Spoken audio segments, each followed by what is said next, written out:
elevator code update. So if that's on your schedule, you are in the right place. So take it away, Daniel. Beautiful. Well, good morning, everyone, and thank you for joining in on our elevator emergency communications webinar, which focuses specifically on the video messaging system update. So today we'll be focusing on the updated requirements tied to video monitoring and two-way messaging. You'll hear me say the word or the term VMS or VCS or what have you, all say the same thing. It is a video messaging system used to monitor inside of elevators. Now, just a brief introduction. My name is Daniel Goldstein, and I am the National Product Manager over at Kings 3. I worked on the product development basically in this particular market for a number of years, as well as in consumer electronics for a few years before that. Now, I I know that this code was adopted, I believe it was January 30th of this year. And I know that some of you have heard that there might be some elevator code updates that might be affecting your business. And it's my objective to inform you of the updates as well as best practices and how to address them.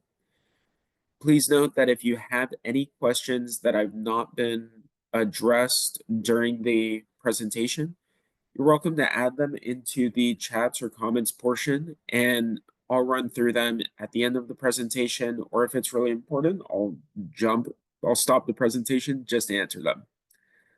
So, all in all, I'd like you to take away 3 key concepts from today's chat. Number 1, what's the new code update? Number 2, how to address the elevator safety updates. And number 3, what can you do to ensure that your clients are set up for success in the future? Moving forward, right? Now here we have a bit of a sales plug for Kings 3 just on what we do and why we're honestly qualified to actually speak about this. But if you guys have ever been trapped in an elevator and you push that call button, we're usually the people that pick up.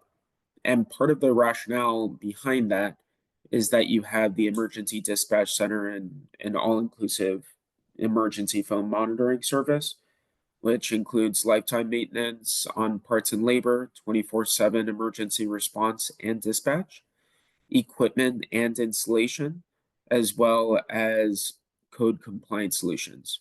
And then finally, that bottom red tab that you see is our business focuses, which we do the emergency phone monitoring for elevator, pool phones, parking garages, campus and exterior phones, fitness and interior, stairwell, and area of refuge. Now, let's jump to why we're really here. So, if before we go any further, let's explain what ASME, or you'll hear me say ASME, is to those of you that might not know or need a refresher. ASME is an acronym that stands for the American Society of Mechanical Engineers. Now, this organization is home for the committees that write the elevator code and standards that we're here to talk about today. When we address these upcoming video code requirements, it's important to note that we're not eliminating the previous requirements. These previous requirements are still there and are still enforceable and required. So what's important to note here is that, so I'll run through these really quickly. There needs to be a push button with a phone symbol to begin the two-way communication between the elevator and the authorized personnel, or the occupants and the authorized personnel, as well as on-site communication if over 60 feet of travel. It needs to be answered 24/7 by live authorized personnel without automated answering. Operators must answer within 45 seconds. There must be an automatic location identification on demand to authorized personnel. Operators must be able to identify the cab's location without any occupant assistance. And then local telephone line status monitoring or communication failure alert. I believe that came through in 2013. That's pretty standard across the board. Now, I do these presentations across the country, but I was recently presenting this slide to a major airport in Florida. And one of the attendees that manages the security team that was they were using the security team to answer emergency phone calls. One of the attendees stated, wow, 45 seconds to answer a call. I don't think our security team does that. What does that mean? Well, it means that your security team that's listed as your authorized personnel is not in compliance. What's more, I've said it a couple times, so I'll just make sure that I clarify this moving forward. Authorized personnel, very simply, is someone who is authorized by the building to handle the situation, the emergency situation. So they're the people that pick up. And as we talk about these code changes, we usually look at these and it's a hassle and it's a pain. And I've gotten the question, why are we doing this for such a small portion of the population? Well, when we talk about it, let's address number one is safety. It's tied directly to those who are hearing or verbally impaired. So that's not just deaf or mute, that's thinking, hey, I can't even hear. The next step is that there's failures within the monitoring process. I mean, when we really look at it, there is a lack of appropriate standardization in monitoring that's led to inconsistencies within the monitoring environment. So I'll give you guys an example. In a previous life, I was calling different elevator companies in the US. And I called one of them. I was speaking to the receptionist for, I'm going to say, 2 minutes. And then after 2 minutes, the person says, oh no, are you trapped in an elevator? Luckily, I wasn't. I was just cold calling. That was my job at the time. But it was important to note that they were using the receptionist as their authorized personnel to respond in case of an emergency or an entrapment. That could be quite a significant monitoring failure. We just brought up the airport that said 45 seconds is a little bit challenging. Well, 45 seconds is the code. There's also certain maintenance companies, if it's a smaller company, calls can go straight to the owner of the maintenance company's cell phone.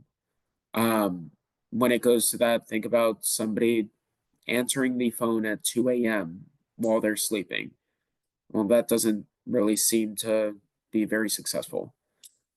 So this can really advance some of those inconsistencies, to say the least, in the monitoring process. And then finally, I throw this in there as a important reason for change is the financial implications and cost reductions. So there are certain locations, certain counties across the US that require you to contact emergency response if there is no response inside of the elevator. That's a huge deal because when you think about the cost of a false alarm going over, that's pretty significant to the business down the way. All right, so I've said it a couple different times, but a VMS or video messaging system code update. So it's very, very important that everybody hears this one key point is that these code updates are for new installs and major modernizations. Now, one big question that we frequently get is what is a major modernization? And that answer depends on the local qualified elevator inspector.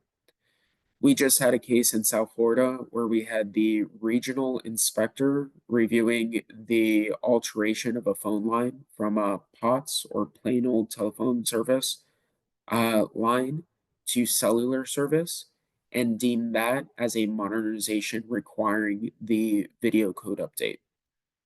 Now that's excessive for such a small change such as that to require this massive update.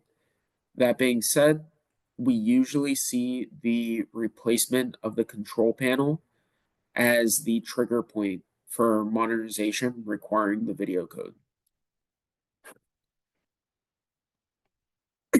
So I'm going to run through the code. If you guys have any questions whatsoever, please put them in the questions and answers, and I'll jump to them either during the presentation or after the presentation. So the ASME A17.1 2019 code has a portion of it, which is 2.27.1.1.1, where they actually added in this underlined portion. It says a communication means between the car and a location staffed by authorized personnel who can take appropriate action shall be provided. Now it seems a little absurd that they would have to put who can take appropriate action as the authorized personnel. That being said, that is now included, and we have interpreted this that the person answering the phone needs to be able to take the full appropriate action, which includes voice and video monitoring. One question that we'll occasionally get is that, hey, why don't we handle the phones and Kings 3 handles the video monitoring? Not only is that illogical, but that doesn't seem to appropriately meet the needs of authorized personnel. Moving forward, if we talk about 2.27.1.1.3, the new updates will come about, but it explicitly states that verbal communication is still required in this update. So I'm going to jump to section B, which says a push button to actuate the two-way communication means shall be provided in or adjacent to the car operating panel, or the COP, we'll say. The push button shall be visible and permanently identified with the phone symbol. The identification shall be on or adjacent to the phone push button. Communication means shall be initiated when the push button is actuated. Pretty simple. Moving forward, we talk about C. This is a big update where it says on the same panel as the phone push button, a message shall be displayed that is activated by authorized personnel to acknowledge that communications are established. The message shall be permitted to be extinguished when necessary to display a new message or when the communication needs are terminated. Now, big kicker here is there needs to be a text display inside of elevators that explicitly states when communications are being established. There are different ways that manufacturers have approached this, whether that's incorporating it into the PI or the position indicator, where it says what floor you're on. There's occasionally a display there, or there are dedicated displays available simply for this code update. Next portion, section D. On the same panel as the phone push button, messages shall be displayed which permit authorized personnel to communicate with and obtain responses from trapped passengers, including a passenger who cannot verbally communicate or cannot hear. And this is the core of the update. Now, when this came about, the thought was, how are you going to communicate with somebody? Will there be a keyboard or a CANS response listed out. And in reality, the way that it's developed is you either have yes and no buttons that are dedicated buttons to this code to respond to yes and no questions, or you could have door open for yes and door closed for no. The thought process behind that is if someone says they're trapped and they push the door open button and the door's open, well, then you're no longer trapped. Moving forward, sections E and K are pretty interesting. When we take a look at section E, it states on the same panel as the phone push button, a message shall be displayed that is activated by authorized personnel to indicate when help is on the way. Message shall continue to be displayed until new message is displayed or the communications are terminated. That one's pretty simple. The message needs to say when help is on the way, but it's more of, hey, you got to have that text display. And then section K is a riot. It explicitly states that a means to display video to observe passengers at any location on the car floor to authorized personnel for entrapment assessment shall be provided.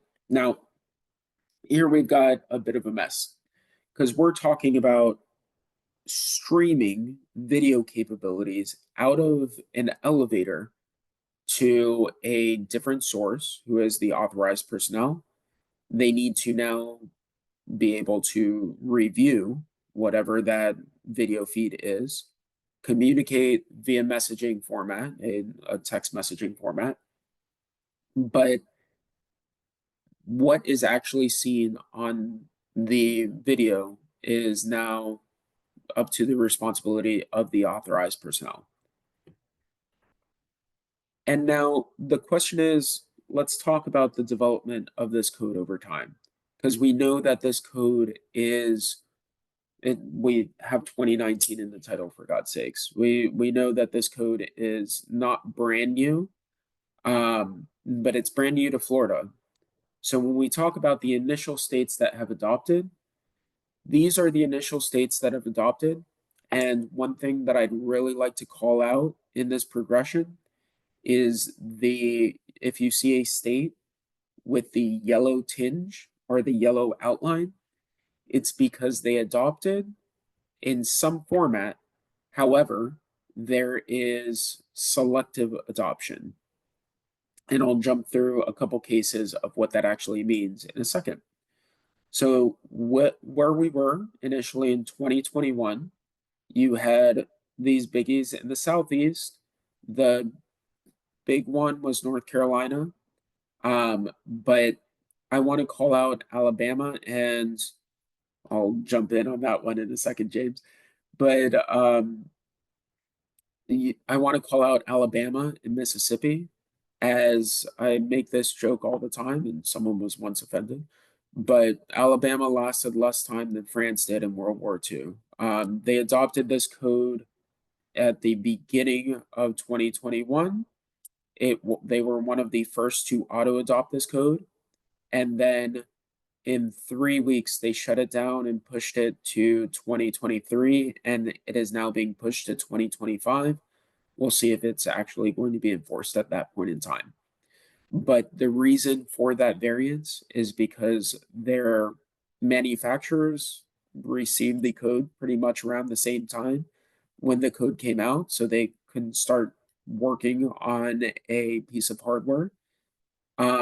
And then it was also clunky, didn't really meet the needs, and things were really challenging in the elevator industry.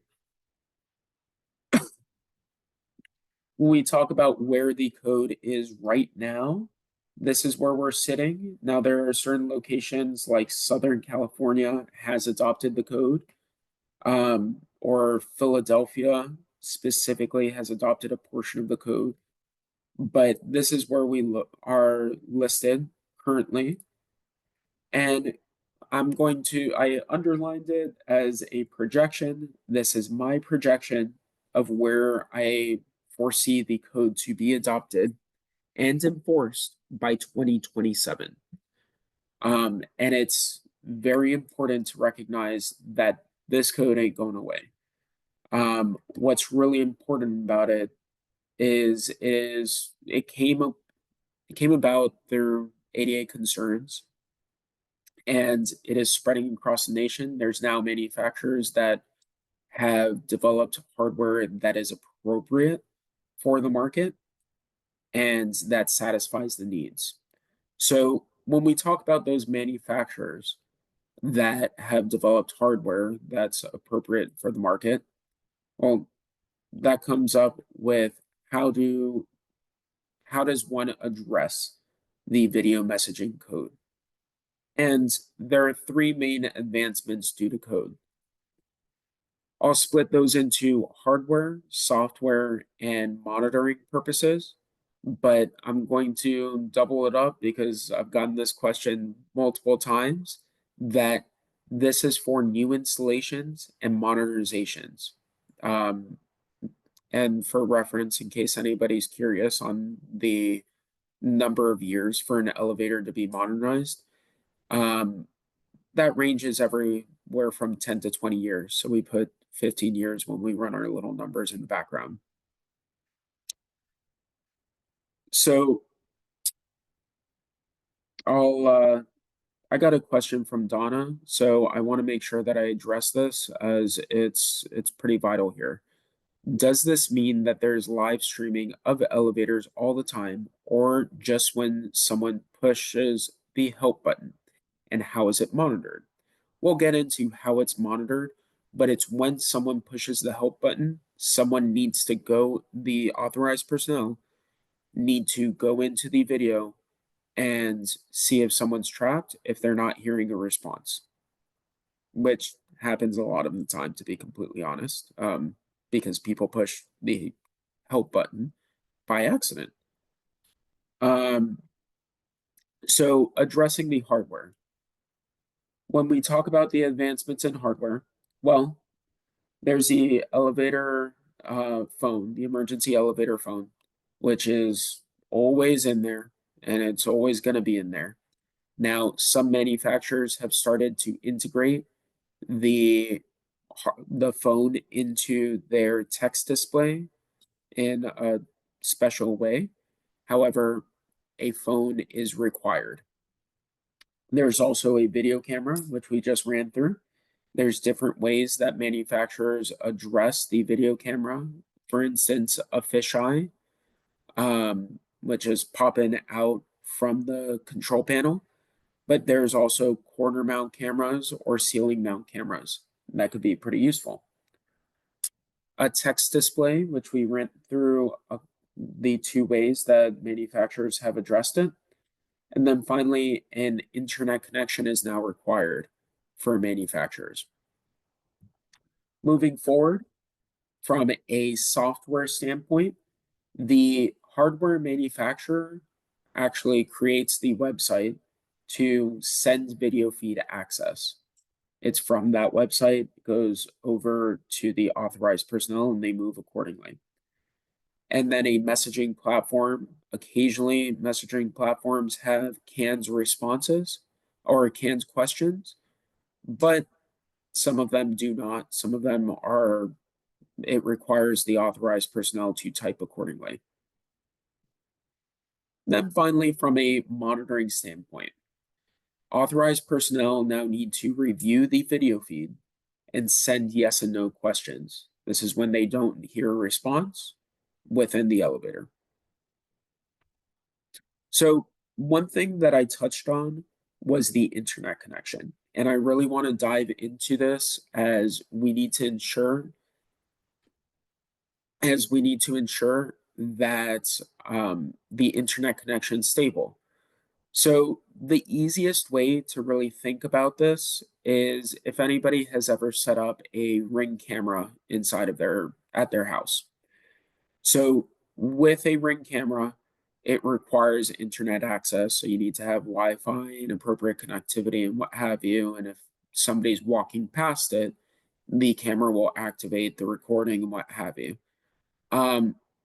With this camera that requires internet access, because it's tied to a life safety device, we need to ensure that the internet is as stable as possible.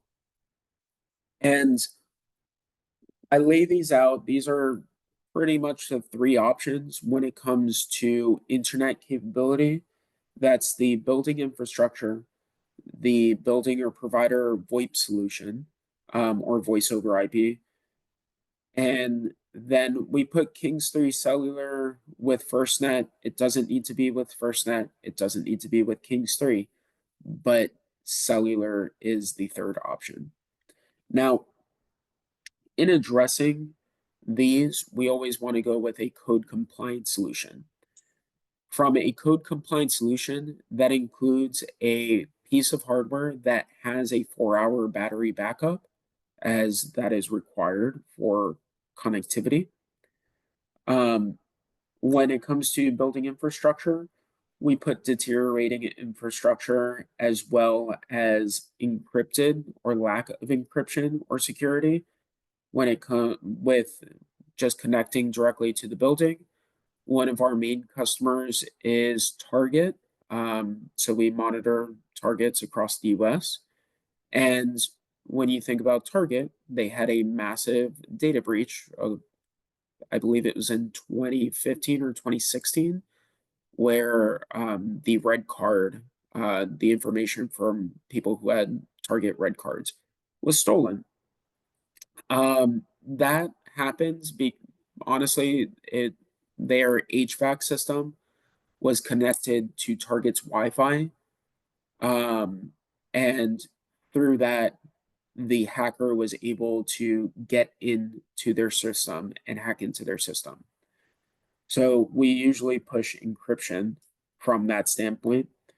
Building or provider VoIP solution, you got to think about failures during a power outage as well as inconsistent DTMF. But what is the first thing that people say when the internet is shaky or not working? Go unplug the router and plug it back in. And then lastly, we always push cellular, not just because we offer it. If you go with somebody else's cellular solution, we'd love for you to do that, mostly because cellular is code compliant. We push FirstNet, go with a FirstNet solution because it's coordinated for more efficient response, first on after a situation. And then finally, our unit is encrypted from machine to machine transmission. So the transmission from our cellular device to our monitoring center is always encrypted. If you do not go with Kings 3, obviously perfectly fine.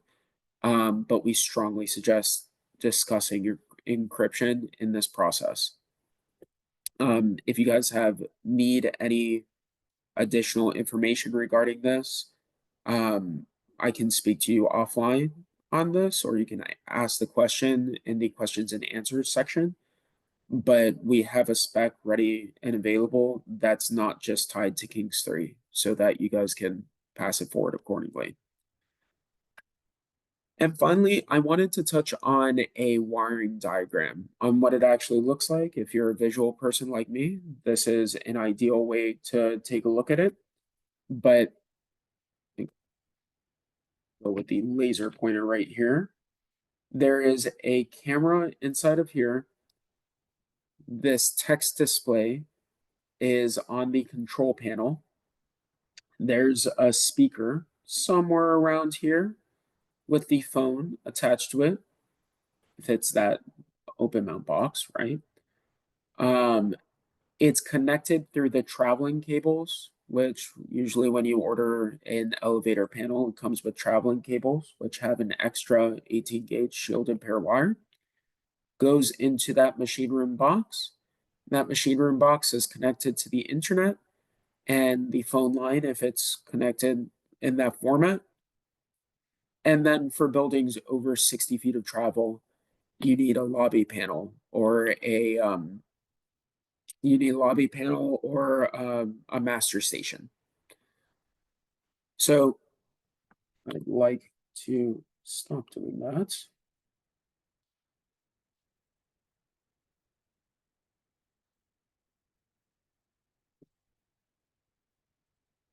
All right.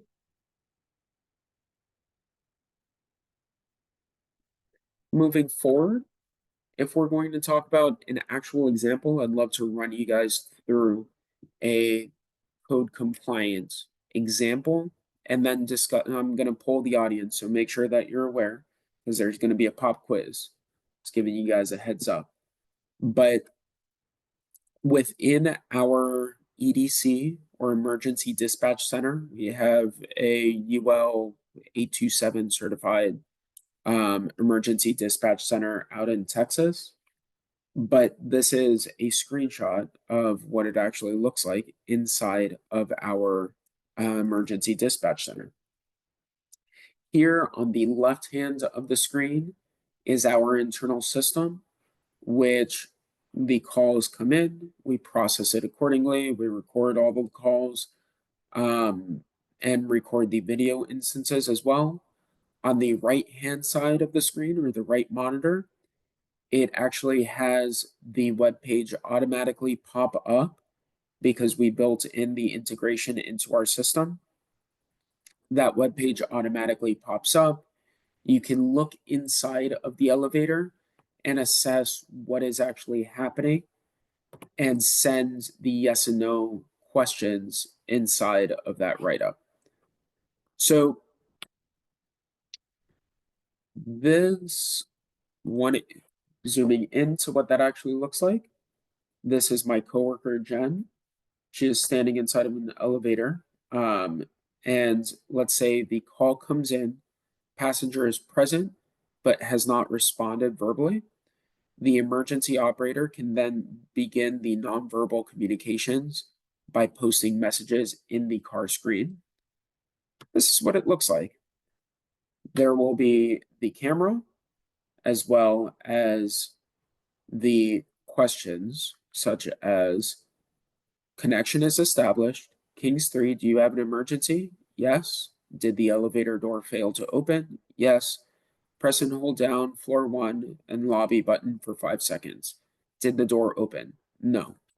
Now, whichever monitoring company or authorized personnel that you are communicating with or advising within this realm, keep in mind that recordings are usually best for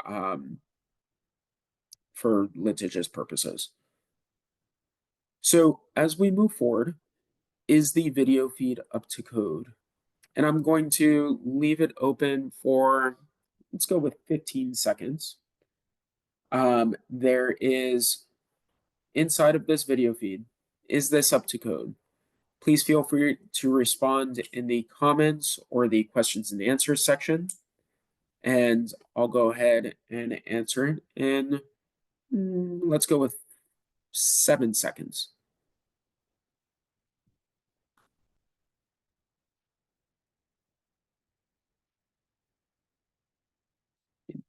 3, 2, 1. So, is this video feed up to code? Now, I'm going to explicitly call out Scott Johnson as well as Robert Butcher because you guys were both right. That video feed is not up to code. And part of the thought process there is it explicitly says a means to display video to observe passengers at any location on the car floor to authorized personnel. Now, that should not be so challenging of a comment, but what we see here is that we've received, am I looking for passengers at any location in the car? Passengers, any location on the car floor, or all corners of the car floor. Now, the questions that we usually get, for instance, when this first rolled out, North Carolina was very challenging to work with. But the inspectors would bring a basketball and roll it around the car floor. And they said, if you are a person is the size of a basketball. So if I can see the basketball at any location on the car floor, well, then that would satisfy the code. We've also had very challenging conversations where someone will put a quarter at the edge of the car floor and say, can you see that? Of which, no, because these aren't high-tech cameras. But no, and that's also not what it says. It's a person at any location on the car floor. So, biggie, authorized personnel need to see the video of someone anywhere on the elevator floor. Now, we've gone through the full mess of what this code says. And I really want to circle back to something that I said beforehand, which is reasons for change. Three biggies. We've got financial implications, which is always nice. The safety implications, meaning, let's say somebody is not verbal, and that's really the case. And then also monitoring failures. I'm going to bring up one more example when it comes to the safety. One important example when it comes to the safety aspect. So we get thousands of calls every year, right? Probably thousands of calls a month, honestly. We monitor about 120 to 150,000 elevators in the US. So we'll get calls from everywhere. There was a push button that was pushed inside of an elevator. I believe that this was back in March, and there was no response. This was over in Texas, which has not adopted the code. So we went ahead. Hello, hello. Is anybody there? No, no response. Waited the 3 minutes, went back home. And then we went ahead, called the security because they had on-site security and informed them of that update. They said, all right, thanks, but we're really busy right now. Got another push button from that same elevator and said, hello, hello, what's the deal? So, and we called security again, advised them to go check it out, and had to stay on the phone because that's our internal process and that's just what we do. And they said, listen, we can't stay on the phone right now. We're looking for a child, for a kid that's lost in the property. We're like, well, we have a good guess on where it actually is. So they went in, they found the kid that was lost inside of the elevator. He knew how to push the call button, but it was a child that's nonverbal autistic, which is pretty common. I mean, my godson's nonverbal autistic, and if he's trapped in an elevator or trapped somewhere on the property, what can we really do? This helps assess many of those concepts because a operator can actually go in and view inside of the elevator to see if an emergency is actually an emergency. So I'm gonna put a couple takeaways, things to consider, and then I'm going to answer a couple of these questions. So please pop in any questions. I'm gonna go into the answer to make sure that everything's answered appropriately or dismissed. And then you guys can be done with me. But when we talk about the things to consider, there are two biggies that I really want to drive home, that hardware matters. So the installer will provide the hardware, the necessary hardware components. So you have a say in what hardware the client will receive. One of the key things that we've seen across the country is that there are proprietary or hardware that is being installed that can only be managed by that one manufacturer. So the largest elevator manufacturer in the world, installed one of these in a location that had not adopted the code.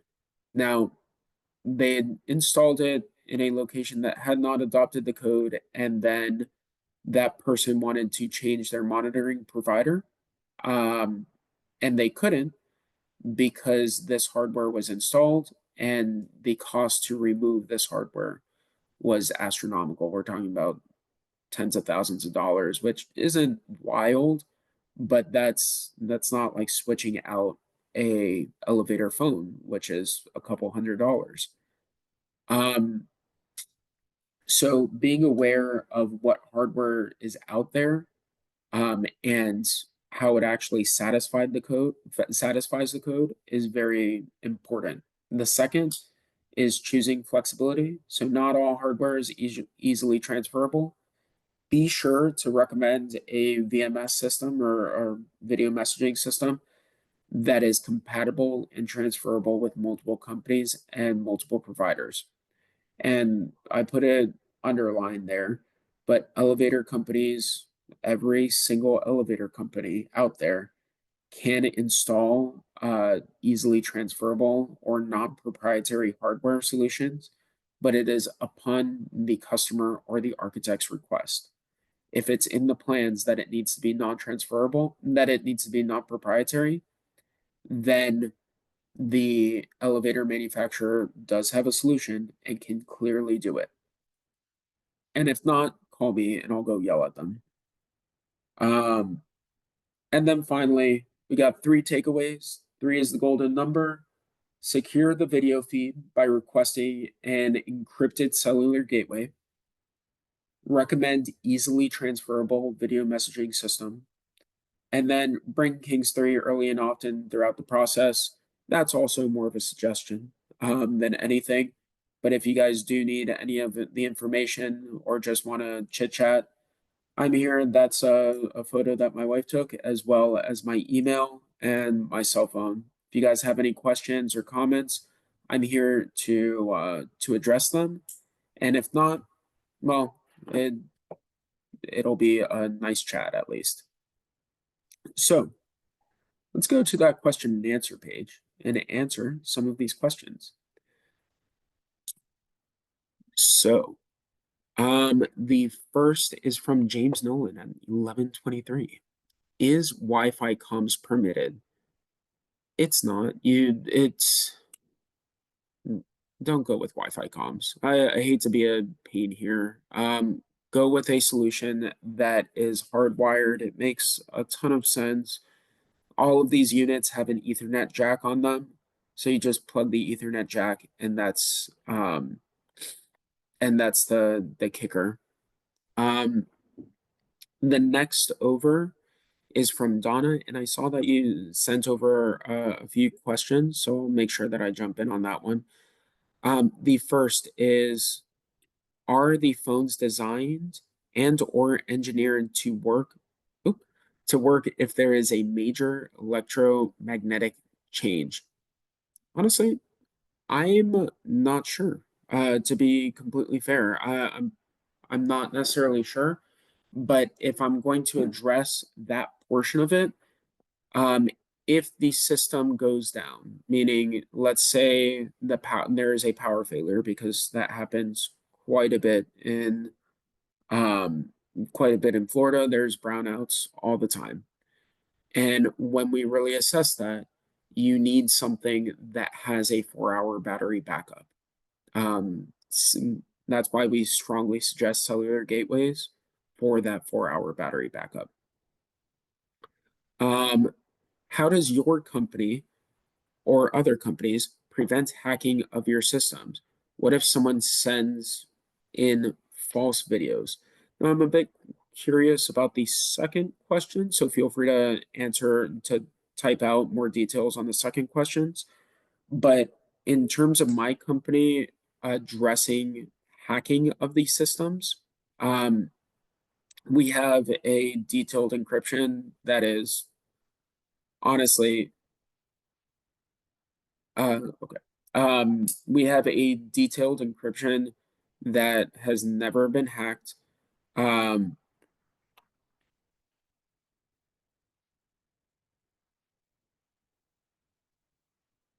sorry, that's never been hacked. And then at least from that standpoint, um, we also have our own insurance policies that ensures the building for major situations and errors. How many calls can your system handle? Can it get overloaded? So our system, and just responding to that one, when we talk about the system, it is we have a full emergency dispatch center.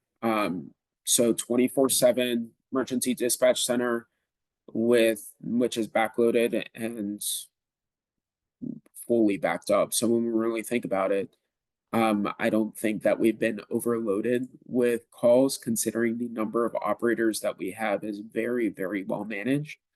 Um, I think we're currently, and obviously don't quote me on this one, but I think we're currently sitting at 80 to 100 operators on a 24/7 basis, ready to go. And so we don't get overloaded to answer your question. A major solar flare can cause electronics to go down for days or more. Well, to address that standpoint, um, that's why you have the 4 hour battery backup. Beyond that, that's well outside of code. If you're talking about for days or more, that's incredibly challenging. It's just incredibly challenging to if an elevator goes down for days or more. Um, Anonymous NTD says, could you place the takeaway slide? Again, done. Also, what is the approximate cost that this adds, both from an installation and monthly monitoring expense?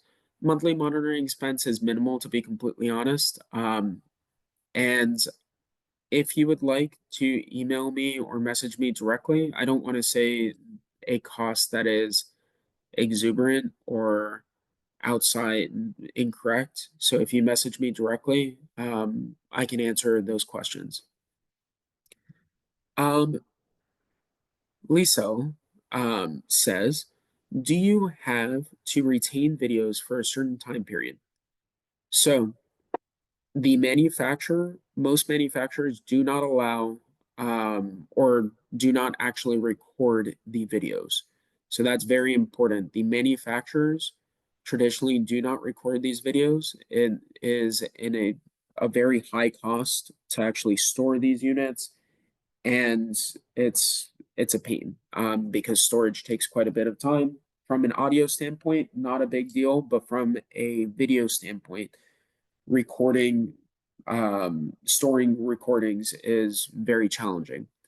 Now, if what Kings 3 does, we have lifetime recording. That's just what we do. It's part of our offering, but that is Kings 3 specific. There is no requirement in the industry, and it is very unlikely that people store those recordings. Donna, you're back. What if the false videos are done by professionals to cause disruptions in a building or city for unsavory reasons? Interesting. Um, if we're talking about the false video, meaning that someone pushes the button or it goes into the system, hacks into the system somehow to show us a video of what is not accurate, um, I think the question there is to cause disruptions in a building.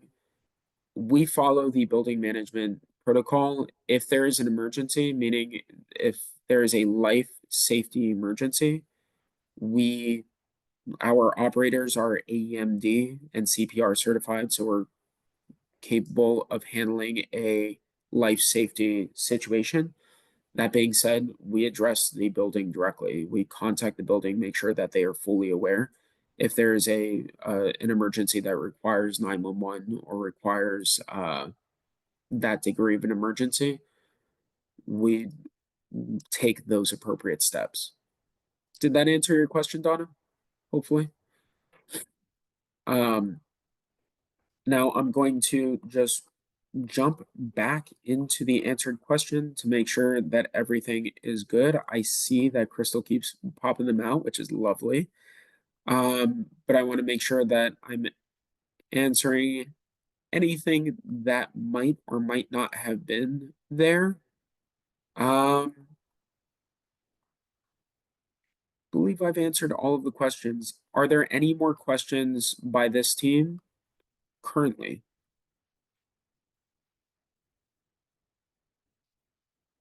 All right. And then the next step. And then the next step is, if you guys do have any questions or anything pops up, please do feel free to ask anything that's, yes. Oh, sorry. Perfect. If you guys have any questions, please feel free to message me, contact me, or what have you. We're always here to help. My job's not sales, so I want to make sure that I'm not going to give you a salesy answer. And I really appreciate the AA for hosting this webinar. Great, great job. Thank you so much. And thank you for